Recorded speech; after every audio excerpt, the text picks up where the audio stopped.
Michael Nagy here with Jiggy Jag TV and Discoveringbands.com. And for everyone watching, if you could share this video on my channel and help support the awesome bands I feature. And today I'm here with Cyborg Amok. How you doing today? I'm good. We're doing good. It's great to have you. And you want to start off and give us a little history about the band for anyone that doesn't know? We started out. The band is actually it's a duo, and it's myself and Greg Bullock. I'm Greg Bullock, and the band started out in 2019, where we decided to take some music that I had been writing over the years and actually put it into a band format. So then we wanted to take it out and start playing it to people.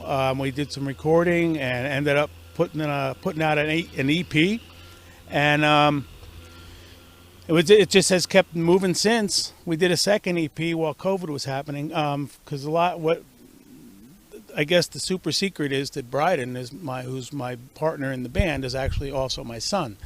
So in the situation where COVID happened and everybody was locked down and nobody could go anywhere, we were stuck in the house together. So we ended up doing a lot of work, and we did a couple of songs. So we ended up doing an EP. So now the current Cyborg Amok LP that we have out is really a combination of the two EPs.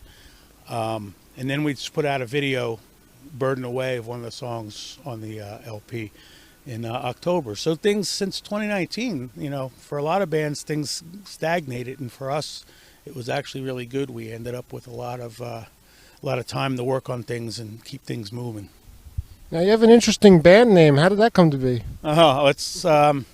Well, again, since Bryden and I live in the same house, we were sitting around at dinner one night, and I've actually had 2 knee replacements and a shoulder replacement from arthritis. Stuff happens, right? So we were talking, and I was mentioning all the things that I had, and Bryden's like, "Dad, you're like a cyborg." And about the same time, we're looking for this name for the band, and so Cyborg was what I came up with. And then I needed another name, and at the time it was COVID was happening, and just general in 2019, there was a lot of turmoil going on in the world outside of COVID, a lot of other stuff, just things happening, and it just seemed like everything was running amok. It was out of control. So Cyborg Amok, at one point somewhere along the line, the 2 words came together in my head, and I ran up by Brian, and he's like, "Yeah, Dad, that's cool." So that's what it became, And how did you get into the whole goth rock music to begin with? Like, what got you into that style of music? Well, me personally, I have been listening to. I got hooked up back in the 80s, early 80s. I got hooked, I guess it was in the early 80s. I was working in a club, actually running lights at the time for a band called Steeltown Underground. And they did a bunch of, Echo and the Bunnymen and maybe the Smiths and stuff like that. But they did a Depeche Mode song that blew me away. And it was basically Can't Get Enough. And that song blew me away. And then the Echo and the Bunnymen and stuff, I just started following that kind of music. And before that, I was a big prog guy, because I'm a keyboard player. And then, as through the 80s, I get into all the different, post-punk and, synth pop bands. And it just kind of went from there. Somebody turned me on around 1989. Maybe it was 90, turned me on to Clan of Zymox. And, that was how I got into it. And the interesting thing is, even though I'm a prog guy as a keyboard player, a lot of the things that I write have always been in the realm of synth pop, kind of post-punk.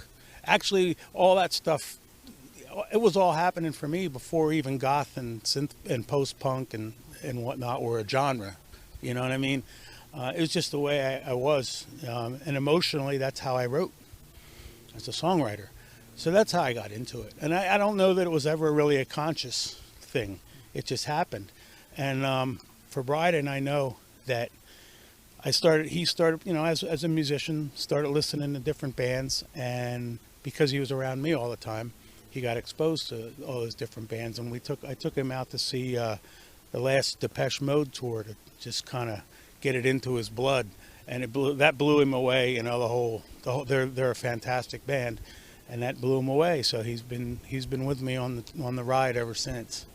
Awesome. Yeah, I've seen Depeche Mode in concert. They're amazing. It's amazing. You know, I think every post-punk goth singer frontman wants to emulate Dave Gahan, either him or Eldred from Sisters of Mercy. Those are the two guys that, you know, when they're out, the front guys that people gravitate to, I think, quite a bit. And yeah, Dave Gahan was amazing, and just the whole band. Martin is, you know, his songwriting and his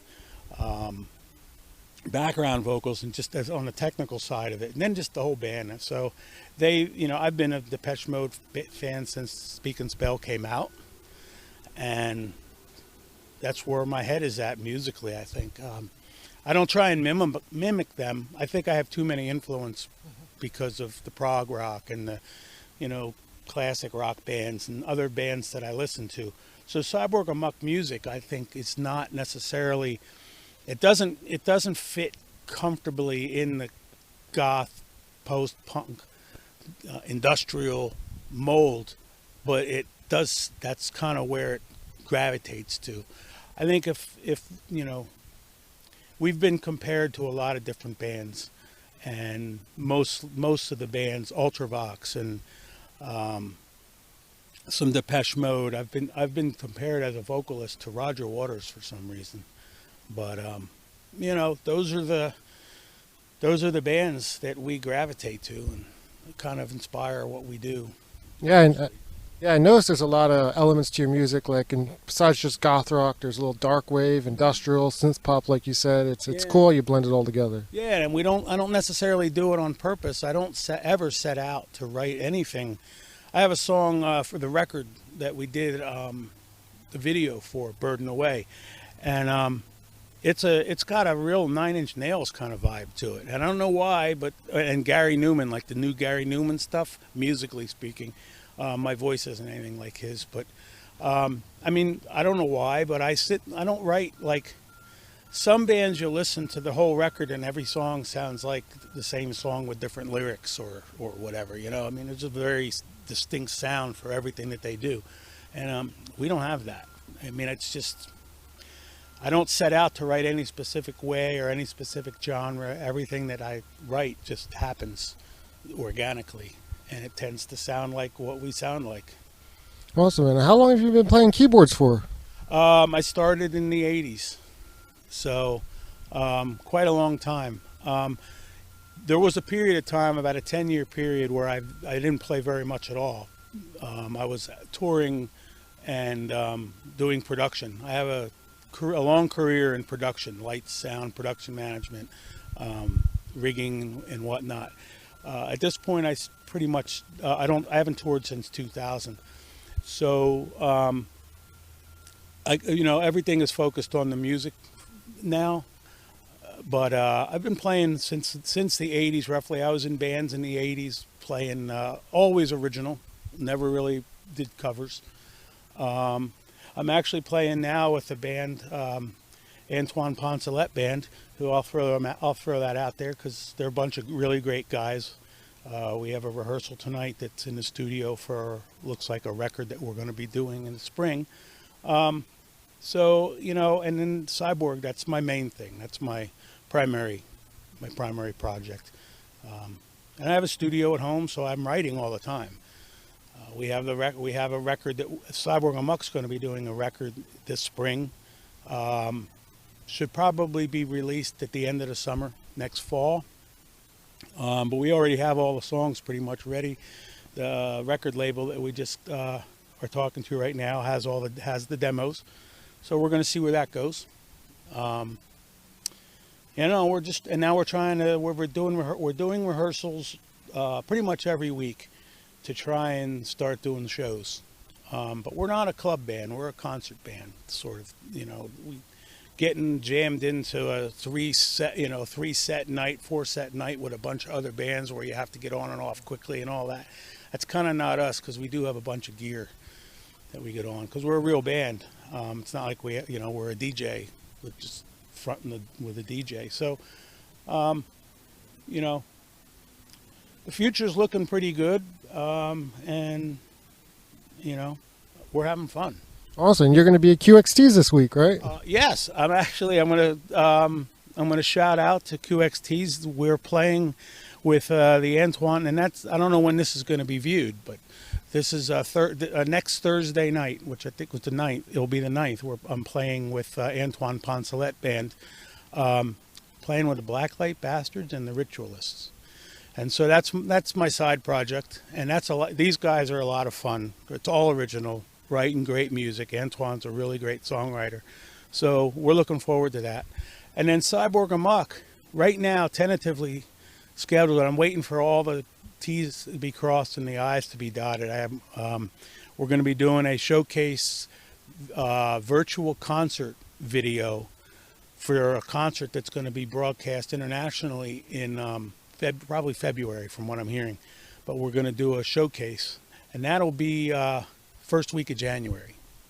And I guess it'll be our big live debut for the project. We have a guitar player. I'm not going to let the cat out of the bag who it is right now, but he's a pro, he's a professional, and he'll be in the project with us. And a lot to look forward to. We got a lot going on. 2022, I'm really hoping it's going to be a good year for us to get the ball rolling. Yeah, now tell us about your latest single a little more, Burden Away. Okay, yeah, Burden Away. It wasn't the single that we were going to use for the video originally. We had talked about a song on the LP called Dancing on the Floor of the Sea of Tranquility, which visually, if you listen to the lyrics, is a pretty cool song. It's a lot of different elements to it.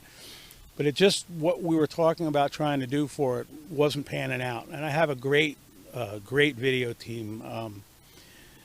Nick Wolf and Pete Carter from Hal Peak Productions. I work with those guys, and they're a really, really creative team.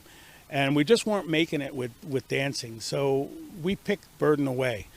Heavier, a lot darker, very dark. And, it came together. Like, we did the video shoot in one night and did it out, at a place that those guys have. And it came about quickly, and we've had really good response from it. We've had when I left the house today, we had 296 views on YouTube for it, and it's only been on YouTube for a month. And I don't know, maybe some bands, that's nothing, but for us, we're just starting out. We're crawling right now, getting this band out to people, where people can find out about us. And I think 300 views in a month is not bad.